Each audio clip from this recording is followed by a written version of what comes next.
So and watch the art freeze up. All right. Hey, good evening, everyone. Dave Wilson of the Ringer Hire Show. Hey, it's good to be back. And I got the two best co-hosts tonight, Kylie Whitley and Jason Risoli. How's everybody doing? We're good. You are fantastic. Happy to be back. The trio's back. I know, right? We had a little break there. Hey, tonight we're going to talk about a great subject about employee retention. And you know the drill. We'll be right back after this video.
I just noticed Facebook, they come out with some serious, when I go live on here, this whole big red ring comes up here now. They're really changing things up.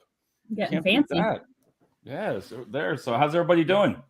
Good. Dave, I noticed you have 20,000 followers now on LinkedIn. Congratulations. Yeah, just hit it this week. Yeah. But I've been very, when people say when you have that many like that, I'm very selective anymore, which I mean by that, it really works well. It's like I've been going out in my area, like a lot of the groups, and I'm trying to connect with people in the Lehigh Valley, more like Easton and Bethlehem.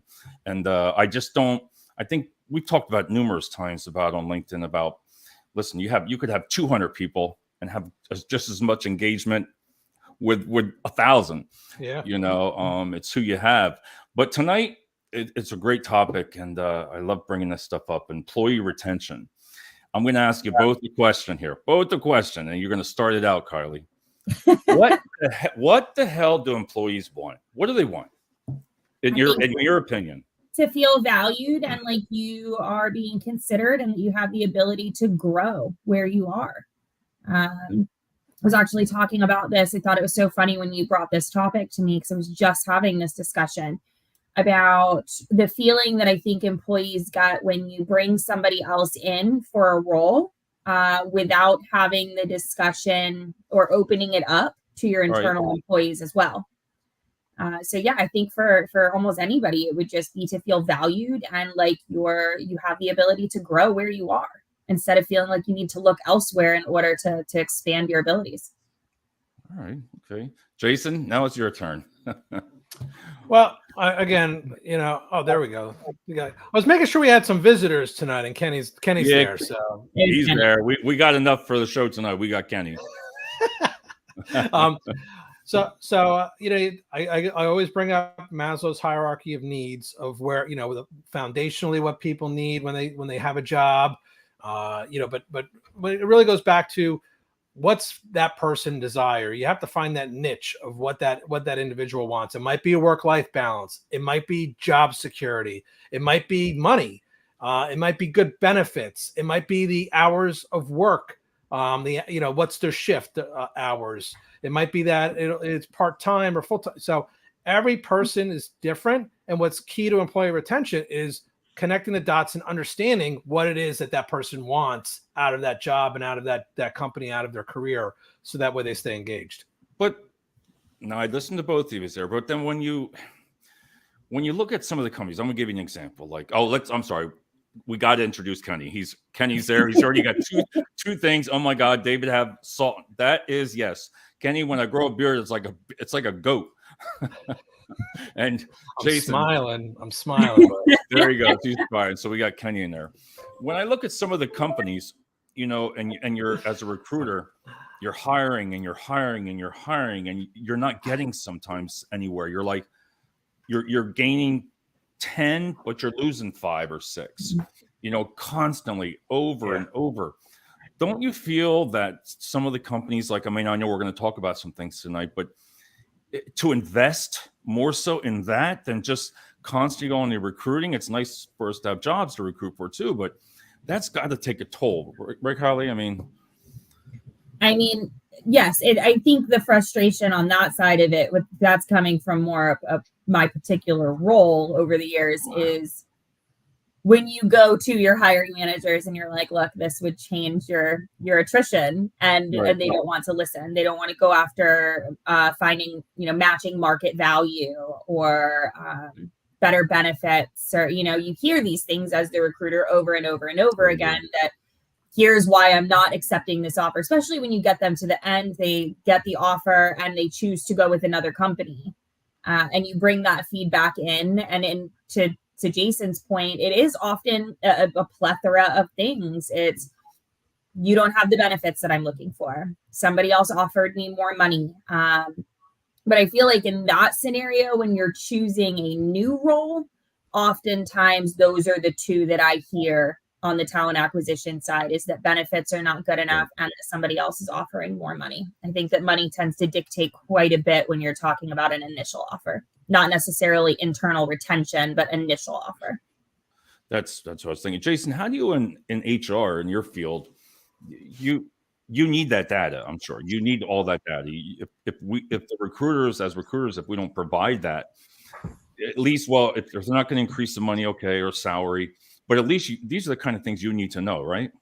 Absolutely. And it's so funny because when Kylie and I used to work together back, she'd be trying to I'd be trying to plug the holes in the boat as it's sinking, and she'd be throwing more, more stuff into the boat to keep it going. So it's that constant teamwork battle between recruiting and an HR business partner. But yeah, it goes to data, right? You have to try and be as predictive as possible. You can't wait for someone to resign and to fix a problem. You can't go in it blindly. And it's not just about employee relations and the retention aspect of it. It's also, to Kylie's point, the talent acquisition side. You have to know, you have to know what your shortfalls are as a company. So that way you can address that as part of your recruiting strategy, and also know, what kind of talent you're going to go after. Because again, if you're going after talent that you can't afford or is not going to be interested in, in your company for a different type of reason, that the data is showing as people leaving, then, she might have to, or talent acquisition team might have to change up their strategy on where to source candidates from. So that is huge. It's a huge part of talent acquisition and retention from that perspective. Well, I always thought about, many moons ago, we knew the problems as a branch manager and market manager. We knew the problems, but sometimes management wouldn't listen. Wouldn't listen. Yeah, you're right. They're right. You know the problem. All right. You see it. You hear it every day. Like you said, the benefits. All right. If the benefits aren't going to get any better, let's face it. It's your job as a recruiter, I believe, to sell it, to at least something positive maybe from it. I know with families it's expensive, but if it's not going to change, Kylie, how do you bring that out to somebody and say, well, here's some maybe other perks that you can go with? I mean, that's my immediate stance, is I am a sell the whole picture type of recruiter. I think that as a candidate, it's really easy to get narrow-minded in, okay, well, this other person's going to give me $5,000 a year more. Well, is that really worth, what's the work-life balance? What's the culture like? How many people did you talk to? How many rounds of interviews did they make you go through? How did it feel? But when you're talking apples to apples in pay, it's really hard to sell a big picture like poor benefits if you don't have the rest. And that is something I've experienced in the past, is we weren't hitting market value in terms of pay. And I can do that. I can sell the career progression and the growth and the opportunity. And I can give you that understanding that you might not see on your own. Right. If I don't have those things to sell to you, nope, there aren't really a lot of growth opportunities, or it's going to take you 5 to 10 years. Plus, we don't provide or don't have very good benefits. There's no 401k match. We aren't hitting the numbers. You're asking you're asking your recruiters to then become magicians. And I think that's... It's a little. I get it. But I think if you can have one or the other, that you're in a really good position, and that is what makes a good recruiter from from a not so good one is, can you get in there and into the nitty gritty and get on level, on par with the people that you're interviewing, and help them to understand what the company has to offer as a whole picture, as a package, instead of nitpicking or itemizing each individual detail, because those can be really easy to focus on the one or two negatives. Jason, on that part, when everybody's giving you all the I know insights, you need insights. I'm sure it's just a lot of insights. How do you sell that to upper management in an HR role? Like, how do you say this is what has to be done, or you see it, the cost? I mean, I've learned to where if you can show somebody, if you can just write it down, show them, boy, it goes a long way than just us talking about it. But if you show the person, they might sit back and be like, wow, you're right, maybe, and maybe change. Yeah, I mean, it's a proven fact that it costs twice as much to hire a new employee than it does to retain an employee. So and that's a fact, right? So yeah, getting to the facts of what that costs the company and explicitly explaining it to the leadership team or the ownership. I did that at Sears. I mean, I presented to the board of directors and the owner of Sears, who was private equity backed, and was able to sell an investment, a 7-figure investment on employees because of the cost of turnover at that investment, and also to making sure that you were benchmarking against what your competitors are paying or offering from a benefits perspective, all the data that goes along with why employees are leaving. Yeah, you have to be prepared to have those conversations. And one thing that I'll say is, everyone brings up, well, people leave because of their boss. Yes. People will leave because of a bad boss. Right. Okay. People will leave for that. But I've never heard someone take a job because of a boss. Have you, Kylie? I mean, does someone ever that they don't know? You say, oh, I want to take this job because I like that person that's hiring me, that hiring manager, and I want to work for them. I've never heard that before. And I trust that Kylie might not have heard that before either. But, they might leave for a bad person, but they might not, but they're not going to go and take a job for a person. They're going to take a job because of other things that they're attracted to in the company, not necessarily the person hiring them. So I might be devil's advocate a bit. I don't know. I think that's yes and no. I definitely don't think you ever leave because somebody reached out to you and it's an apples to apples offer, and you're like, oh, but I really like this person that I've never met before. Yeah, that's right. Definitely not. Yeah. I definitely think people leave because of and you don't even have to narrow it down specifically to a bad boss, but poor culture. Yeah. Just the team environment and the structure, and I think that will push people out oftentimes. I will say, if you're out and you're exploring and you have 2 or 3 offers and they're all relatively comparable. Right. The role that I'm in now, I had 3 that were very, very comparable offers. Yeah, you were saying that. And Carrie Larson, my director, is the one who interviewed me, and it was her. It was a 20-minute conversation with her, and connection was there. I felt respected. And she was able to very quickly just make me feel good and excited about not only the opportunity that was directly in front of me, but the opportunities that would come with it. So I do think to a certain extent, people will, if that feeling is right. I don't think I was like, ooh, I can't wait to work with Carrie. But I really appreciated what she fostered in the feeling going into it. So I don't know how you would separate those two. So I want to jump in there, Dave, because I agree with Kylie. Energy is huge. So if you get a good energy, a good, you might want to call it a vibe, but it's really that energy that if someone's excited about where they work and the opportunity that they're providing you, that energy is very addictive and very contagious to other people. And going to Kylie's point about a negative culture is a job killer, right? So people will leave. I've interviewed for places where, I've talked to people and they're not excited about where they work. And I'm like, well, why would I want to work there if they're not excited about where they want to work? Why is it going to be different for me? So, so there's definitely that vibe, that energy that you look for as a job candidate, but also from an employee retention standpoint, why to stay there. How long did you two work together? For people that don't know, I know you both worked at Sears. How did you just meet? We've never talked about that real quick. You've known each other for a couple of years, right? At Sears. Well, we worked together for 2.5 years. Probably, yes, yeah, somewhere in there. Because in my first few months, I didn't have any overlap with Jason. I had heard his name and we on email chains that he was relevant to, but I was probably there for about a year before our personal roles really started to overlap. It was once I started getting into the harder hitting areas and harder to fill that he had to deal with me at that point, because I was I had to deal with you.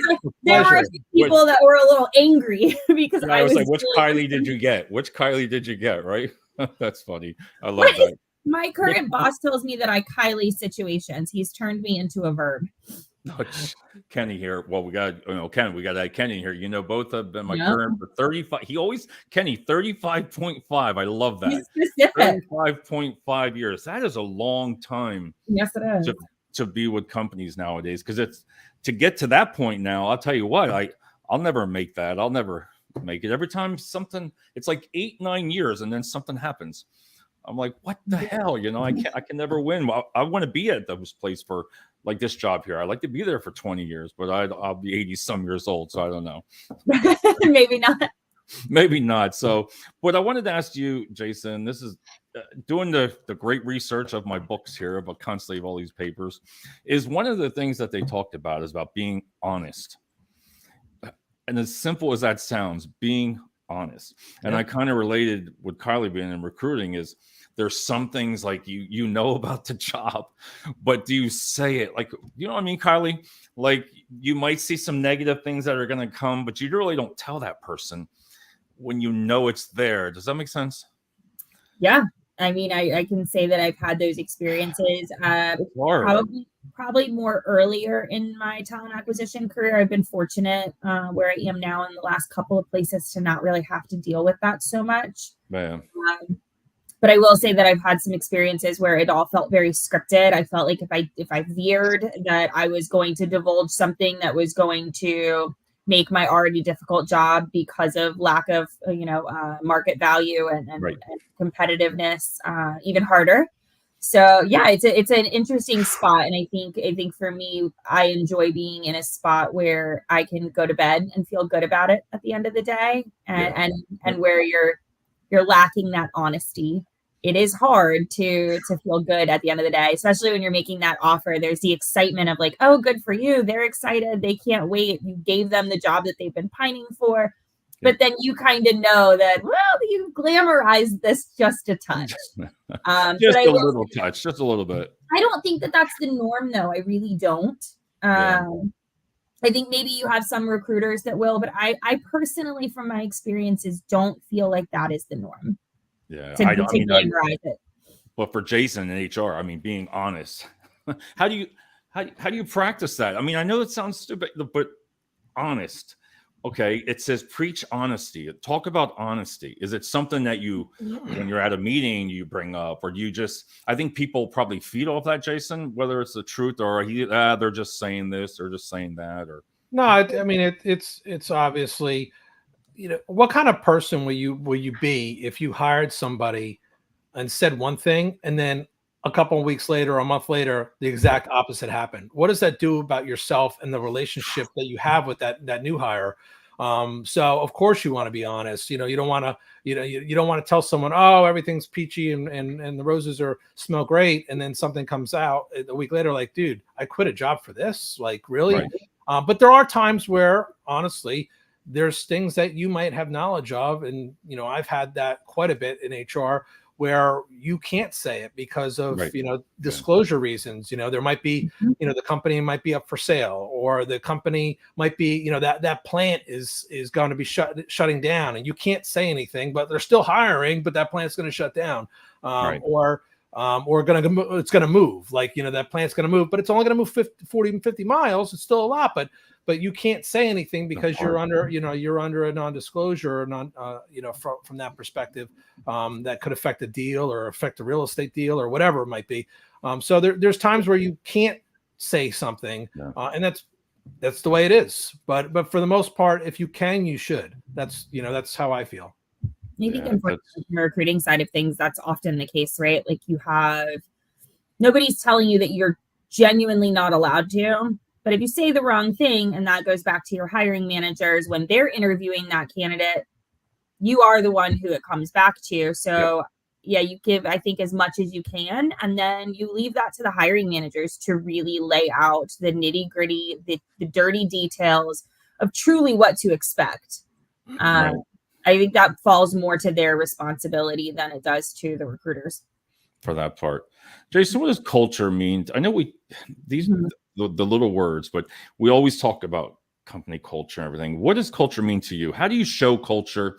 What do you do to get yourself out there as a company? Like what are some things that you've done in the past or well, I mean, culture is it depends on how you want to, depends on how you want to describe it but culture is making sure that you're connecting the employees to the mission, vision, and values of the organization, that they know where they are and what their role is, and inspiring them to, to understand what their contributions are in a positive way. So, and then interconnecting that with each other, so that way everybody again is giving their all as part of the company and has that energy and excitement to try and achieve whatever that goals being set out for the company that year or that quarter or are. So again, it's bringing everyone together as a team and aligning it to the mission, vision, and values of the company.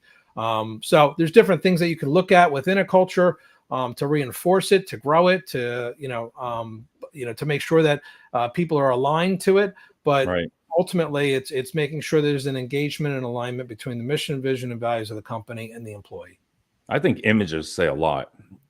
Just images of a company. Like when you walk in that place for the first time, you see pictures up on the walls about the company. You see, I don't know, like we talked before. I think Kylie, you said how you walk into a place and the receptionist, how nice are they? You know what I mean? Like if that person just doesn't look happy and everything, do you want that person up front? How do you talk to that employee and tell them, listen, you're the face of the company. You are, when they walk in, you're the first person they see. Yeah, I think that's exactly what you do. Is you say, hey, look, we've handpicked you, we've selected you, we enjoyed talking to you, we like what you stand for, and we need you to really bring that to the table when you're up front representing us. That's why we brought you in. And but yeah, I think everything starts from the second you walk into the door, and it seems, I don't think about it in that context anymore because I can't remember the last time that I had to walk in a door for.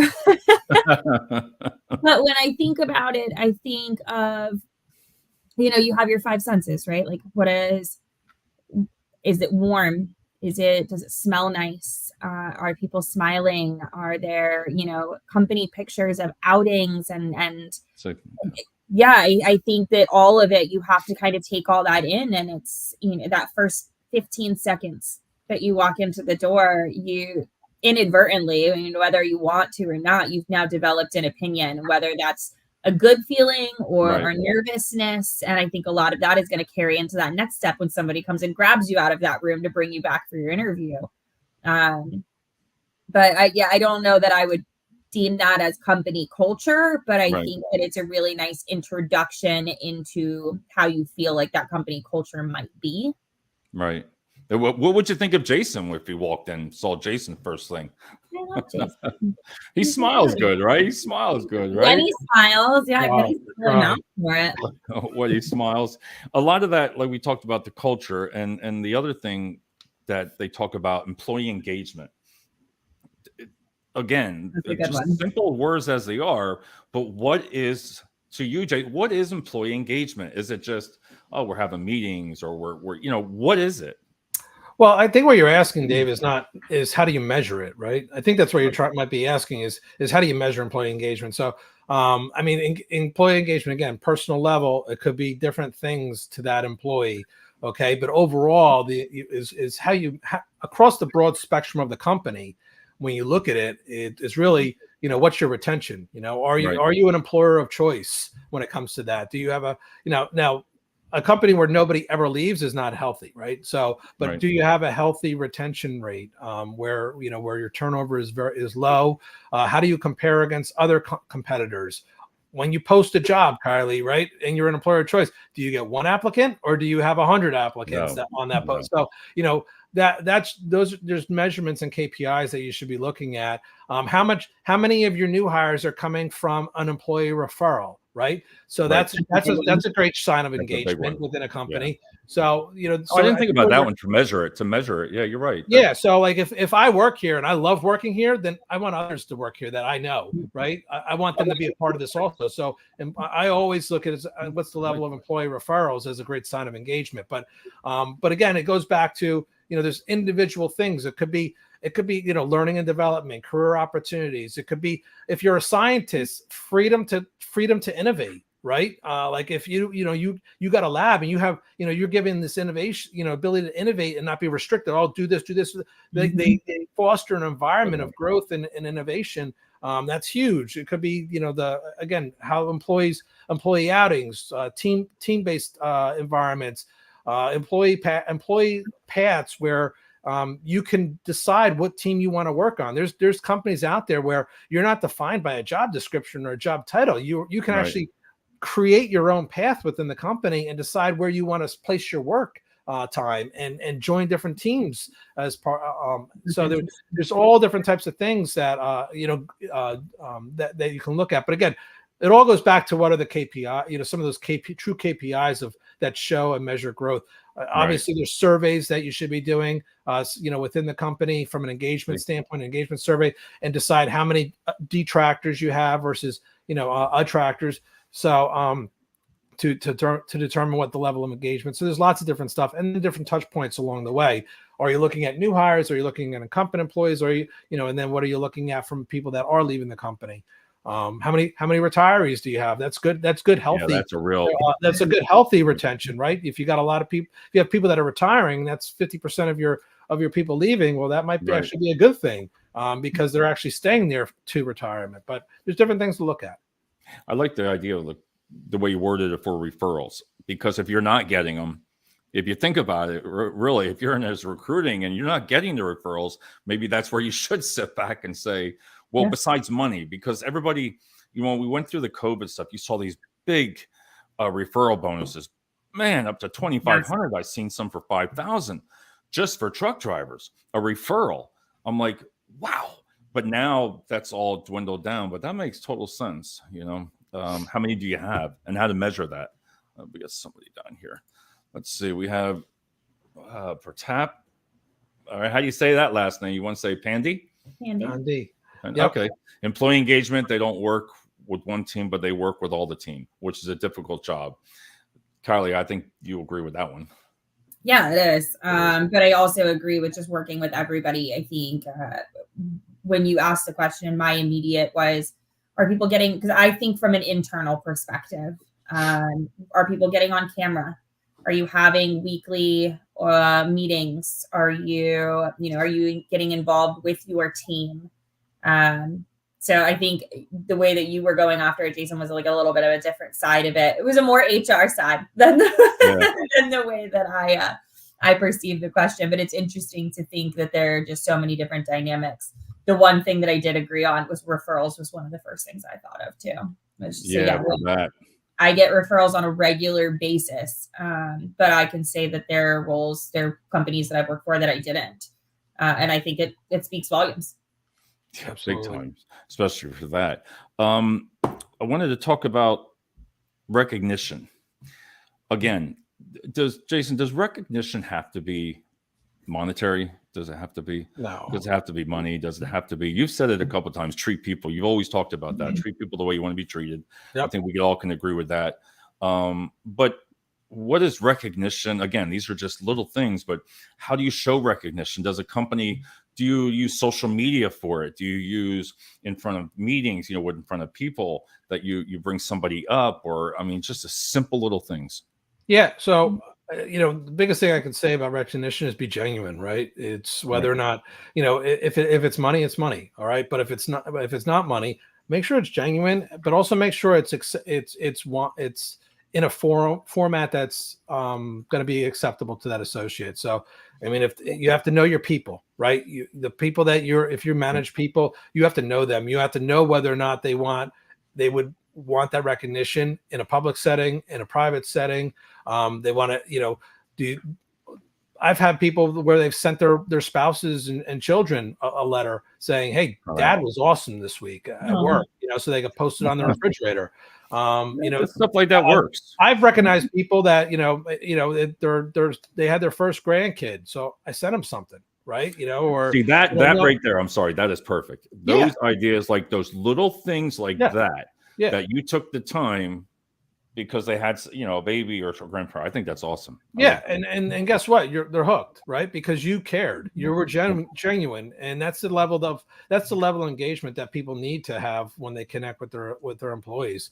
Making sure that if someone hits a milestone anniversary that they know it, or but the other thing is just making sure you treat everybody consistent. If you're going to do recognition, that there's some level of consistency. If you can't wish one person a happy birthday and not the next person a happy birthday. Right. Certain things have to be consistent. But again, there's recognition comes in many forms. Most of them are not monetary, like you said. That's Kylie. Is that everybody's job? That's the way I look at it. It's everybody's job. I think each of us have a part to play in that. I think that goes back to the company culture, if I'm being honest. So from a hierarchy standpoint, yes, I have my manager. I would say at least every other week, there's some kind of a call out, whether it's a handful of people, it's one person. They've gotten great feedback from the business. It's whatever it may be. It's just, hey, thank you so much for your hard work. And it's on our team meeting and everybody gets involved and it's a really wonderful culture. But I can also say that I have coworkers that have messaged me and just said, hey, I just wanted to say thank you so much for all of your help. Perfect. Or that I have done that with. So that becomes an internal culture that's not facilitated.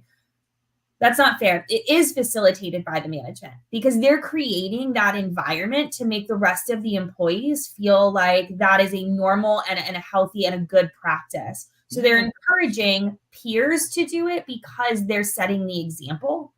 And so I have one of the things that I love the most is they have this program where every quarter you can pick a person and they call it a yo buck. And you can give it to somebody.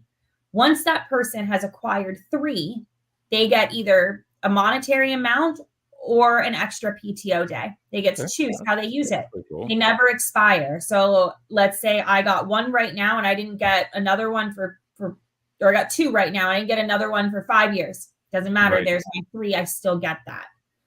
So they really have, as a company, just facilitated an overall experience of a healthy culture, but also set just such a strong example to encourage at every level for us to do that for one another. And I think it just changes the dynamic in every way. Yeah, that does, because I think it's a lot. Yeah, and Dave, I mean that's one of the jobs of HRs, right? To make sure that you have worked with management to set up those feedback channels. So should it be what Kylie was bringing up was like 360-degree feedback, which is huge.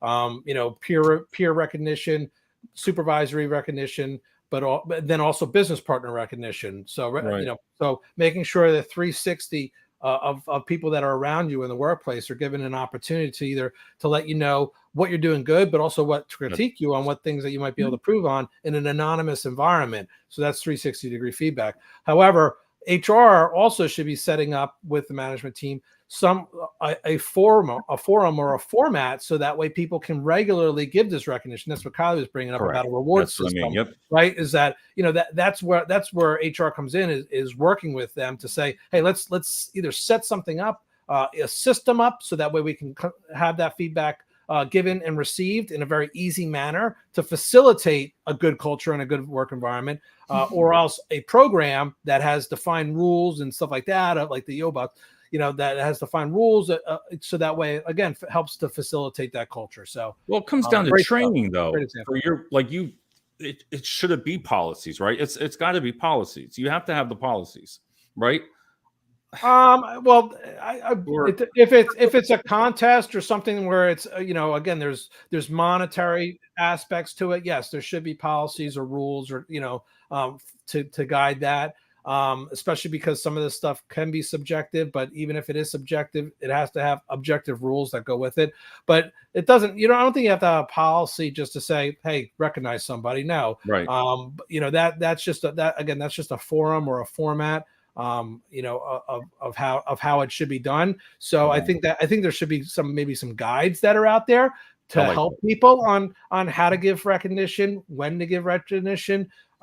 types of recognition. So I think there should be some aids or some training material. I don't think there necessarily needs to be a policy like you must recognize. No, I don't think Kylie, that's why that inhibits the culture that you're looking to get. Then I like your the wording that you use. That's why I like talking with you on that part. It's nice when you have a team like this on here because you could aids. I never thought about that. Like you have aids, and that makes total sense. Pratap says, I guess it depends on nature of the business. Target orientated job would need some recognition in money form, while operational job would need some valuable recognition in open forums such as company-wide email. Yeah. Company-wide emails, I like them. I like them. Yeah. I personally do. We have daily ones. It recognizes birthdays, people who have had children, work anniversaries. It all comes every day. Every day, and that's a good thing. Kylie, social media. How important do you think that employee retention has to do with social media? I think. Are we at a point now where we can confidently call LinkedIn a social media? Seems like it lately, right? I know anymore. I agree. I don't personally think.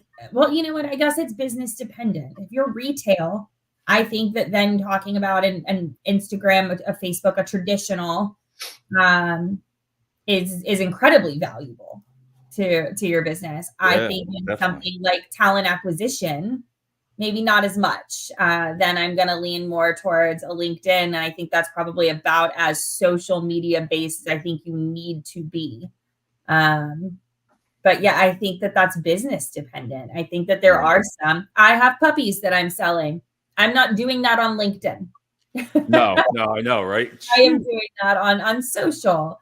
But if I'm trying to find an employee for our company, I'm trying to grow that part of our business, I'm going to be doing that on a maybe not so much of a traditional social media platform. Right. For that. Yeah, I agree completely, Carly, with that being, again, company specific, business specific. Small businesses are highly reliant upon social media platforms like a Facebook or something like that. Some, Instagram followers and stuff like that.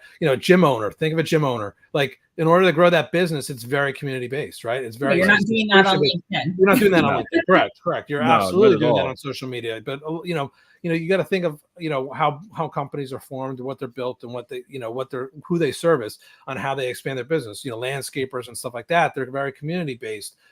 They're not doing that on LinkedIn. But yes, of course, Fortune 500 companies that are nationwide or global are more going to go towards a LinkedIn or a niche social media website that's more specific to their industry.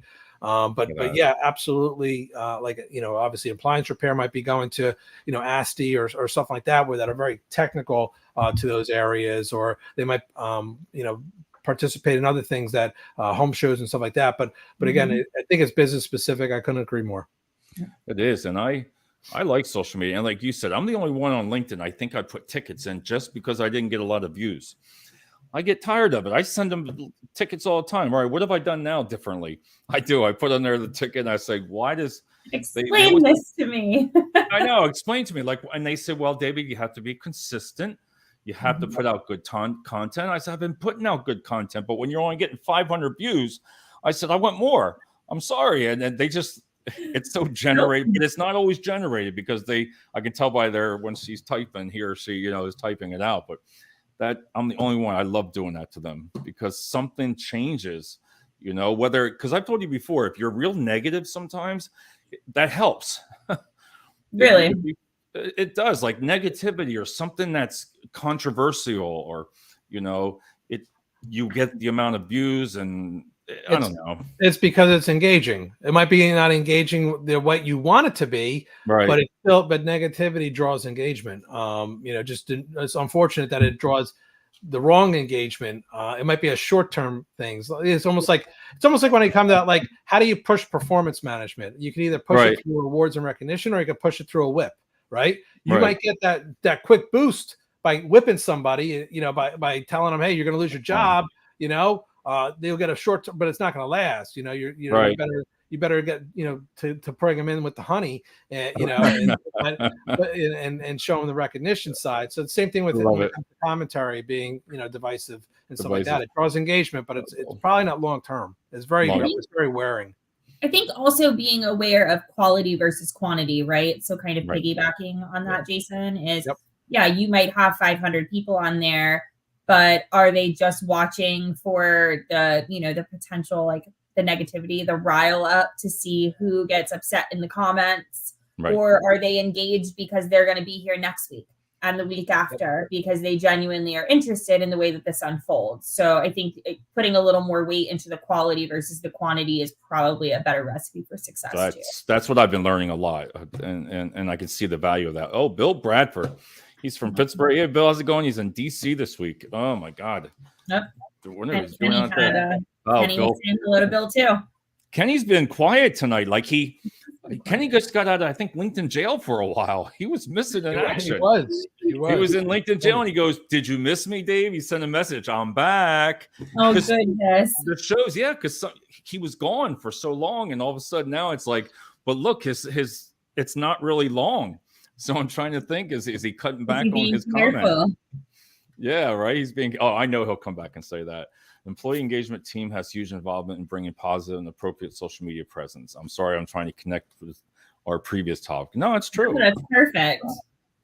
It is. I mean, they're on the server's part. The next part of it. This is a fun one here. Exit interviews. I know they're important, but I don't feel we do enough of them, and I don't think people believe them or they do anything with them afterwards on some of the things. Like, if you constantly on, like, when you get a review, we've talked about it numerous times, it's always negative when somebody does it. But if it's negative for about one boss for 5, 6, 7, 8 times, maybe there's something of value in there. Management's, you always see that, different things about management and everything like that. And I get that. But I think they need to be taken seriously on the exit interviews, but nobody really does them anymore, because that's when you put out, I guess, Kylie, the truth that you're feeling maybe. I think the problem is that people still don't tell the truth. That's right. It's mind-blowing. Is you do these exit interviews, and it really is, it's the perfect opportunity. You're leaving. Tell us what you think. But people don't want to go down the rabbit hole anymore. They have emotionally checked out. They've put in their notice. They are moving on to greener pastures, if you will. And they don't want to relive it and go through it and have all the questions. And so they give it was just time to move on. I got a better opportunity. They give you occasionally you do get the honest person, but I find it hard to believe that you're going to get enough honesty consistently enough to build any kind of true data points. That's Jason. You got to agree with that. Because I mean, when you were saying that, Kelly, first thing I think of is like, well, I don't want to say because of HR. We always go down that route. Well, I didn't say this because why didn't you say it while you were working? Well, I didn't want to get in trouble or something. Like if you have a problem with somebody, I've said it before. I wish I would have backed the problem that I had with that one bad manager my whole career. I'm not going to go off on that, but it's a tit for tat because that's something that I didn't deserve. And I wish I'll say it now. I'll never go through it again.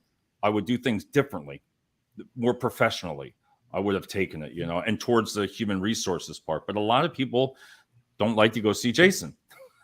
Well, with an exit interview, it's too late, right? So, I mean, it's really just a data collection at that point. There's no redemption anymore. Yeah. So, I mean, we tried our best at Sears to try and use it as a counteroffer step. But it also goes to who's doing the exit interview. Like, is it done with the manager when the person's resigning at the time they resign? Is it done with HR during their resignation time frame? Is it done anonymously through like a third party after the fact? So there's different ways to do it. I'm not saying anyone is better than the other. However, I do have my own preferences, I would say. But at the end of the day, it's too late. And that's if someone even gives you notice, because a lot, again, with this generations that we have now, often they're just out. They're like, I'm out. Here's the keys. I'm like I left the vehicle, in the parking lot with the keys and the gas cap. So I mean, it's, I'm out. I'll send you the, we had that whole quiet quitting. Remember about that? So, it's like, people just like, they already got the new job. They've been working there 3 weeks and their manager finally reaches out like, hey, what's been going on? Well, I quit. Meanwhile, they collected 3 weeks of pay because the manager was not engaged with them at all. And that was So, but anyway, Bill said it right. Most people don't want to tell the truth. They don't. So again, if it's truly, if you want an honest data collection, the best way to probably do that is either to have the HR person do it to try and gather that information, or even better, have it anonymously done after the fact by an independent company. That is the best way. But the only thing is that your survey rates might be a little lower. So you might, but again, that's the most neutral way to get the information. That's going to be probably most accurate. The thing is it's anonymous though. So to collect the data, to understand and tie it back to the employee when they say, "Oh, I'm leaving because my manager sucked," right? Well, you don't know who that was. You don't know what manager that is. So that's the problem with that. Getting it through HR, you might be able to get a little bit of that information. Or if you want it to be try and do a dive and catch save, then you want the manager to do it right up front. As soon as a person resigns, that manager should have the question, say, "What's going on? How can we make this better? How can we keep you?" But by the time I got to HR, you're not going to get that dive and catch. So each one has its own little benefits to it. But most likely, if someone's doing an exit interview, it's too late. The employee's gone, right? And you should have done it beforehand. I think the reality too, Dave, is that you're saying like, oh, well, you want to know if it's multiple people saying like this was a bad manager, but I think that the exits themselves will teach you that, right? Yeah, if you've got 3 teams that haven't lost anybody and you've got one team under this manager who 4 people have left in the last 2 months, you're probably going to start to look at what's different about the leadership in that team. So I think if you have people paying attention to the structure, you might not even need those as much as you think you do. You just need to pay closer attention. Yeah, but do you pay attention? Does HR or whoever, like you said, Jason, where you're going to put the person or who's responsible? What do you do with those exit interviews? Do you follow up, Jason? Do you follow up and say, "Hey, John, this was said about you when you're," you know what I mean? Or do you just let it go? So I mean, it's hard. What I did in my last role is, I obviously had a team that worked for me, but we had the manager do it initially to try and make the dive and catch, and then the HR, someone on my team or multiple people on my team would go back to every single person and talk to them and say, "Hey, we know you talked to your manager. Here's some of the things you said. We just want to make sure that these were accurate," and talk. And sometimes it wasn't accurate, the information we got. Right. And sometimes, but almost always they appreciated that we took the time to, if we could get them on the phone, to have that conversation and show that we actually cared. We were engaged as a company. We took this serious. We wanted to try and make it better. We wanted to have that conversation. So even if the person was very sour and they were checked out, they still appreciated the fact that the company was taking this seriously to try and make that reach out through an HR person.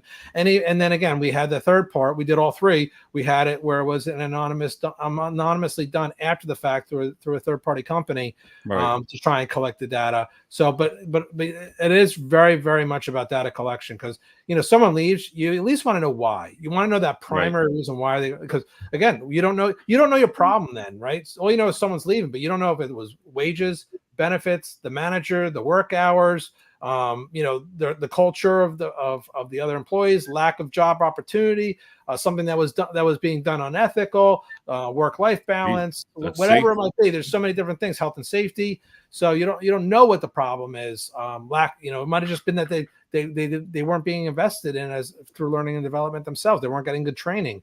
But you have no idea what it is. But you have to collect that data. You gotta get it. It's very valuable. You gotta get it. I see Kylie's moving. I'm like, all right. I see Jason's eyes. Well, I'm confused why the layout just changed. No, you did that.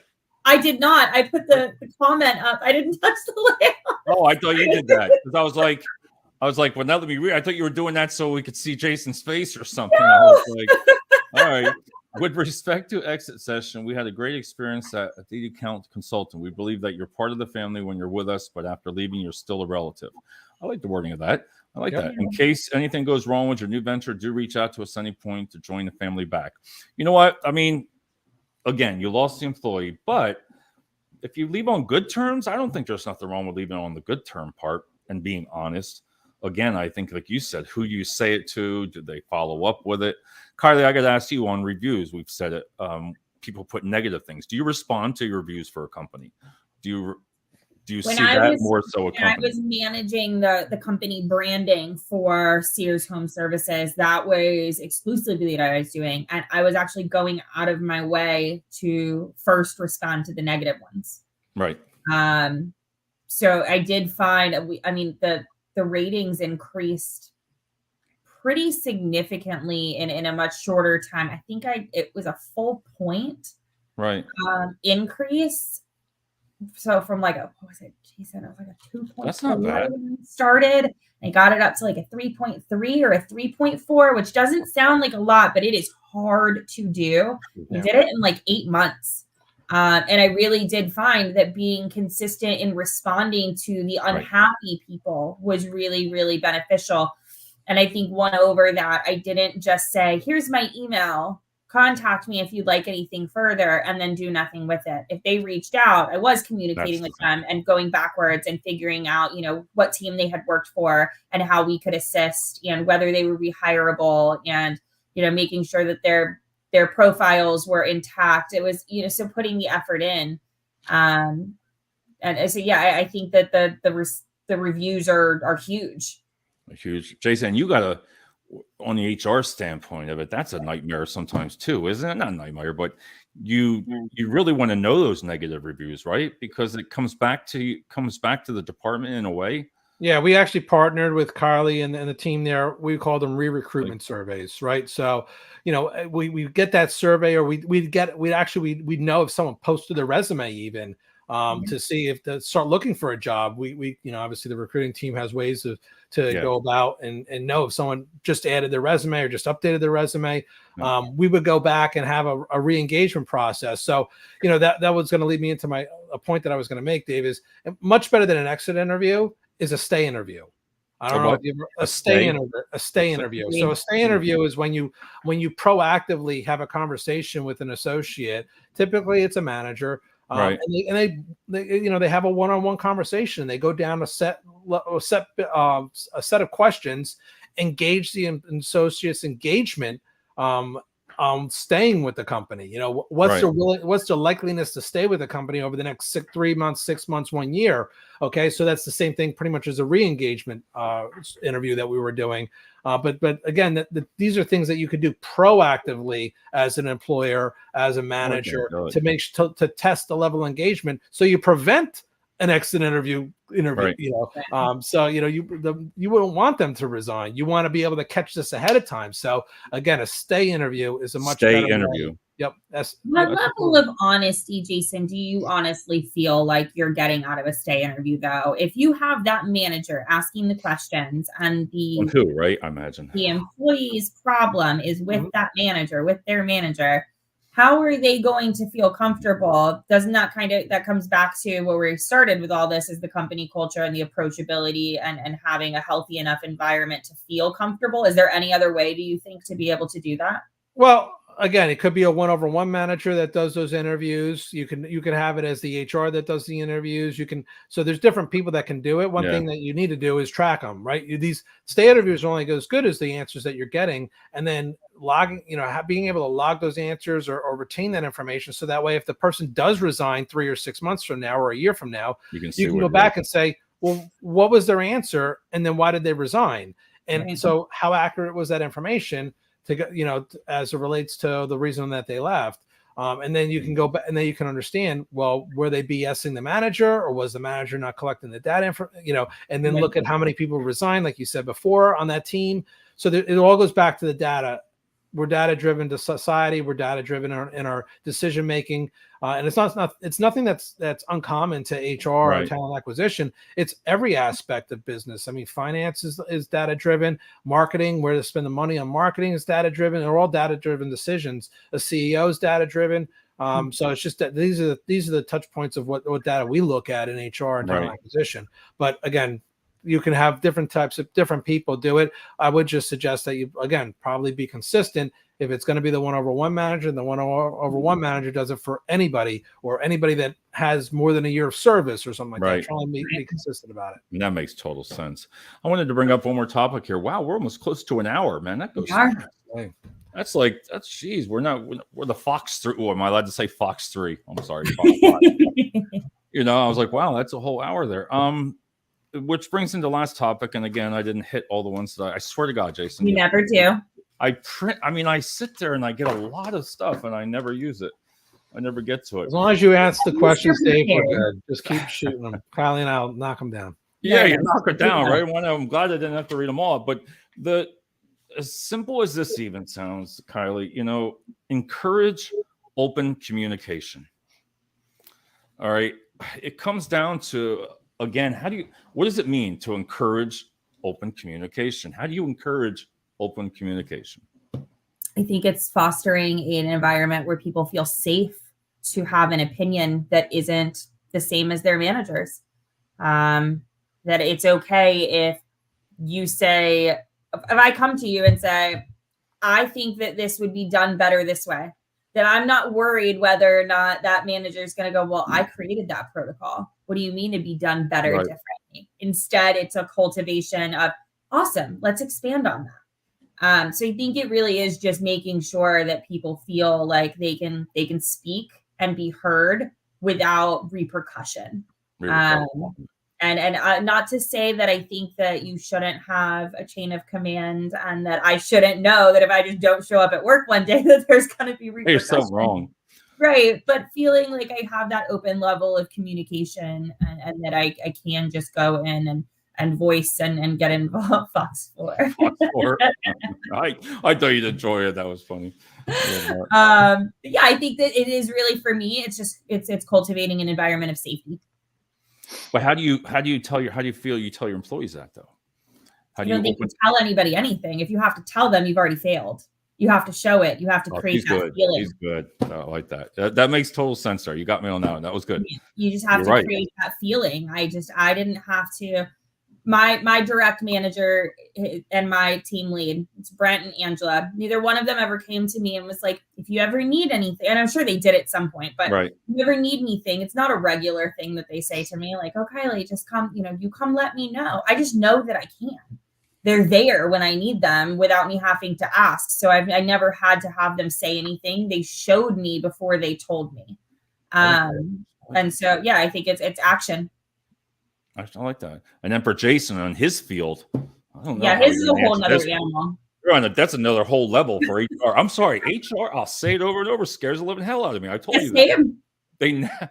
I respect the ever living out of Jason. I have no desire for his job. No, because I like having him on the show because I got to give you credit. You're the first HR person in 2 years that ever volunteered to come on the show, because open communication for HR. I'm sorry, it's like it comes down to everything we talked about, Jason, like trust. If I don't trust you, the HR department, if I don't trust this, my work must look at this sometimes and say, Dave, do we do something wrong to you? But it's not my work now. It's not my work now. It's in the past. These are past experiences. How do you sell that, Jason? I have to say that. How do you sell open communication? Well, communication is only as good as the person listening to it, right?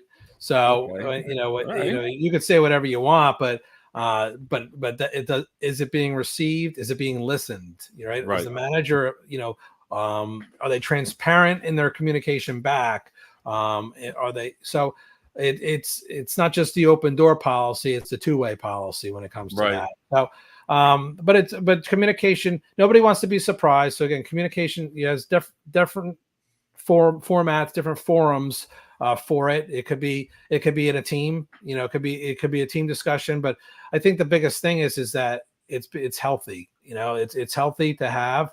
There are times again when there's communication can't be had because of confidentiality reasons that might be related to a business, something related to the business or something related to a personnel, HR type of matter. But communication should be healthy. It should be a healthy fostering environment where, people can feel good about, giving feedback, but feedback's only as good as the person listening to it and re-engaging back with that person, at least to acknowledge the feedback and to acknowledge the communication, even if it's not acted upon, at least that it's been heard. So, and that's important.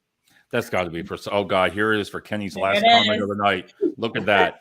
There's Jason gone again. I could see he's just up his nose. I'm drowning in Kenny's words right now. He must not be. This can't be the thing that gets him in trouble, is it? I don't know. I don't know if that like delectable, scrumptiously, deliciously, edibly tasty good. Kenny, we should have Jason read all these things. Yeah. Some of these comments, Kenny, I'm not sure if the LinkedIn police read it, they might think the wrong thing. Yeah, right. I know. It's what poor Kenny and his smile. You know what I've always said about Kenny, and I put that out there. Kenny, I dare you. I would love to have Kenny on a show with all of us. Wouldn't you? Oh, goodness. Yes. Put Kenny right up next to Jason there, right there. That's so much fun. Yes. Kenny will not come on. I've already talked to him about it. Did you? Yeah. Why not? That would be like the show. I leave that to him. And yeah, I would love to. I would say we invite everybody. We'd invite the whole friggin' thing if Kenny Dunner would come on the show. I like it. We'll work on it. All right. In ending tonight, I want to give everybody a chance. I love doing this part of it. Kylie, if you had to give some advice out there, what do you feel are some top ways to keep your employees and keep them happy? I mean, I think it comes back for me in my stance, which I think anywhere that I've truly left has been because I didn't feel respected, whether that was poor treatment or lack of career progression, feeling like I was overlooked, whether that was vocally in my ideas or, again, career progression, ignored when I felt like I should have been getting promotions or raises. Right. So I think just overall for me, it is respect the people who you want to keep your business afloat. Treat them with the respect that they deserve. If they are going to make sure that you have a functional business, make sure that they know that you value them. And I think that hiring from within, if that is an opportunity, before you choose to look outward, or at the very least opening it on both sides simultaneously, is incredibly important as well. I think if you can stay with those things and create like that healthy company, and I keep saying this like they're simple things and they're not, and I know that they're not. Healthy company culture and strong management that you can trust and talk to, and feeling respected. It's a lot. There are a lot of things to do, but in truth, I don't feel like they're complicated. I'm not asking for, annual raises of 20%, and I'm not asking you to bankrupt your company. And I'm asking for just common decency. And if you can just employ what you would want in your personal life and then treat your people with that kind of respect, the same respect that you would take home to your husband or wife. Then I think that that's what it should be. And if you can treat people like that, I think retention would just be a lot easier than it is. Damn, that was really good. I know. Geez, you had me melting there. You had me like, oh wow, that is awesome. Oh, get this before Jason goes. Look at it. Yeah. I would love it. Kenny, next Wednesday. Yes, Kenny. Tonight, Kenny, if you message us tonight and you say yes, I will do the show Wednesday. I will put your picture right up there, right on there with Kenny Dunner, live with Kenny Dunner. So, Bill, you've heard him on that, and we have a new guest here. Notice respective person's presence at every occasion. Pratap, that's the truth there. But back to this, Kenny, that's the challenge. Good stuff. I love it. Jason, on your note. Yeah. Well, Kylie was dead on with everything that she said. One thing I would say from a manager's perspective, yes, you can't change everything in the company. You might not have that authority or control to change everything, but what you can change is how you act. Are you the best version of yourself? How can you expect the best version of an employee that works for you or a teammate that works with you if you're not that exemplifying the best version of yourself as a person? So what that might, and that doesn't just mean, the way you act. It might be, your fitness, your own personal physiology, and mentality. How are you coming off as someone who is very engaged, is happy about life in general, is happy with themselves, as a so if you're not able to feel that way about yourself, how can you expect others to try and lead others and mentor others from that aspect as well? So, I would look in the mirror as a manager. I would look in the mirror and say, I want my employees to exemplify the best version of themselves. And I have to do that, but I have to start by doing that with me. Boy, you two tonight. That's some good advice there. I love that. It's just again, the wording of the way you say things come across. I think that's a big thing too. I wanted to this book from Paul Bocconi that I had on the show. I've had him on 3 times, and it's 75 Ways Managers. It just goes into depth, and it's on Amazon. And I love this book. It's just there's a lot of stuff that Jason, you would really know a lot of this on your end because it's HR based, but it gives you a lot of great ideas. But on that note, wow, 1 hour and 4 minutes. We did it. And thanks to both, as always. Kylie's back. Kylie's back. And we're going to be here with Kenny next Wednesday. Yes, we are. We'll have to see if he says yes, if you can make that, Jason, happen with him. He said he'd love to. Yep. Yeah, he's not going to I mean, I should take a screenshot. Wait a minute, print screen. There we go. We took a screenshot. I like it. Kenny, what color tie do you want me to wear? Right? What I do? Shut I'll it even off. let you choose a suit and tie color. Yeah, right. All right, we'll manage all that stuff. But no, thanks a lot, everybody, and let's talk right after a couple minutes. Thank you, Jason, Kylie, for setting the session. This was really valuable. I love it. Session. That's the best thing to hear about it. All right, talk to you soon. What's that? Yeah. Saying thank you to Pandy for hanging out with us. Yes. All right. We talk to you right after that.